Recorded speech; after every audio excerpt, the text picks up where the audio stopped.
بسم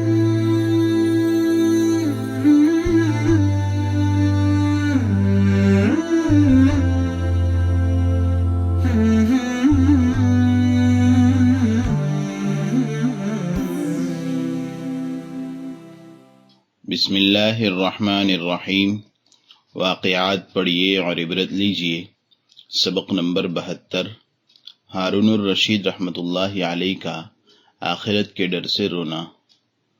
ایک مرتبہ حضرت ابن سماک رحمۃ اللہ علیہ جو بڑے بزرگ گزرے ہیں، انہوں نے امیر المؤمنین ہارون رشید رحمۃ اللہ علیہ کو نصیحت کی اور فرمایا، آپ کو اللہ کے سامنے کھڑا ہونا ہے اور کسی ایک ٹھکانے کی طرف جانا ہے، لہذا دیکھ لینا کہ آپ کا ٹھکانہ کیا ہے، جنت ہے یا دوزخ۔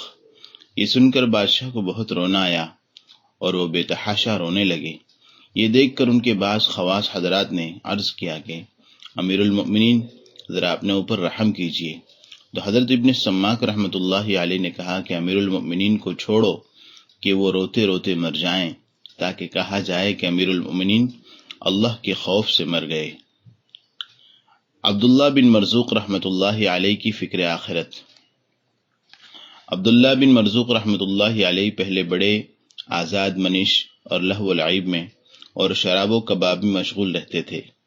ایک بار وہ امیر المؤمنین مہدی کے ساتھ تھے اور گانے بجانے کے ساتھ خوب شراب پی لی اور نشے میں مست پڑے رہے، یہاں تک کہ ظہر عصر مغرب کی نمازیں فوت ہو گئی اور ان کی باندی ان کو ہر نماز پر بیدار کرتی تھی، مگر وہ اٹھتے نہیں تھے۔ جب عشاء کا وقت ہوا تو باندی نے آگ کی ایک چنگاری لی اور ان کے پیر پر لگا دی۔ اس کے اثر سے وہ اٹھے اور پوچھا کہ کیا ہوا؟ باندی نے کہا کہ یہ دنیا کی آگ ہے، آپ آخرت کی آگ کو کیسے برداشت کریں گے؟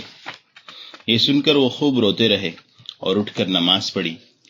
باندی کی بات ان کے دل میں اثر کر گئی تھی، بس وہ سمجھ گئے کہ نجات تو صرف اسی میں ہے کہ میں یہ سارے کام چھوڑ دوں جس میں مبتلا ہوں۔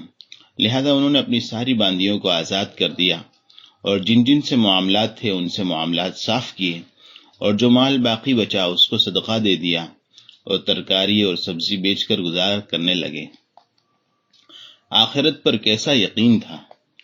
مومن کو اللہ سے ملاقات کا ایسا پکا یقین ہوتا ہے کہ وہ آخرت کے مناظر کو دنیا ہی میں دیکھتا ہے۔